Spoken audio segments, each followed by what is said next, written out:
La Summer School è il momento più atteso dalla comunità di Leggiamo 018. È il momento in cui tutti i partner di questo grande progetto si ritrovano insieme e si confrontano insieme ad una grande comunità.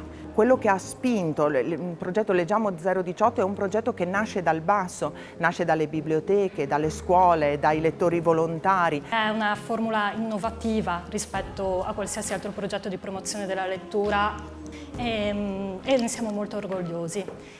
Le 6 parole del manifesto di Leggiamo sono sempre la linea guida che muove la riflessione intorno ai temi della promozione della lettura in questa giornata di formazione rivolta ai bibliotecari, rivolta ai docenti, agli amministratori, agli operatori culturali e a tutti quelli che collaborano a questo progetto così radicato ormai sul territorio della nostra regione. Gli amministratori locali hanno certamente un ruolo fondamentale, allora la prima cosa che io suggerirei ai miei colleghi e suggerisco ovviamente a me stesso prima è quello di porsi in ascolto del proprio territorio, della propria comunità. Sono i luoghi che si mettono a disposizione, che sono sinonimo di comunità, è sinonimo di appartenenza, è sinonimo di conoscenze e di storia.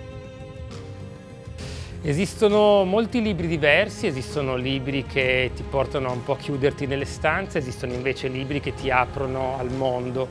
A me piacciono i libri che attraverso l'esperienza della lettura ti portano a fare esperienza del mondo, facendo delle scelte e quindi uscendo per le strade e cercando di rendere poi il mondo un posto migliore.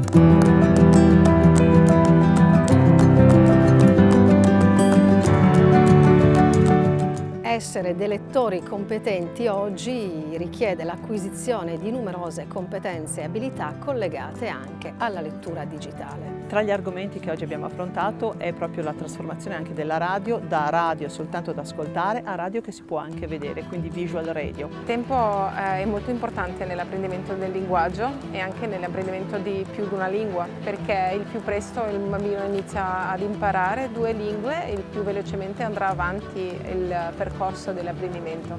Uno studio dimostra che questi bambini che sono stati esposti a questa pratica della lettura in famiglia fin da piccoli sono bambini che ancora da grandi leggono di più, si informano di più. Nella scuola tutti dobbiamo avere l'opportunità di fare cose, di incontrare i libri, non i libri di testo, i libri veri e quindi cosa bisogna avere? Delle persone, dei lettori appassionati che riescono a trasmettere questa importanza, questo bene di necessità che è il libro. Le biblioteche in questo svolgono un ruolo fondamentale, siano il collettore di tutte le componenti della nostra società. Senza le biblioteche, senza questi presidi culturali non c'è socialità e non c'è aggregazione e senza aggregazione non c'è vita.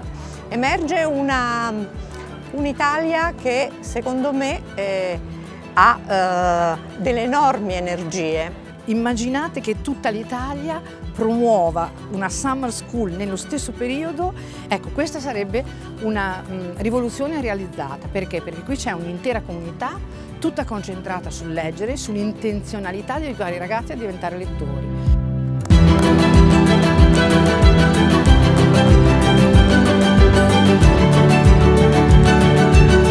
Le scuole presto apriranno le porte e ci serve motivazione per fare questo lavoro complesso e complicato che è avvicinarci con rispetto alla libera scelta, al piacere di un lettore e di una lettrice che stanno cominciando la loro storia.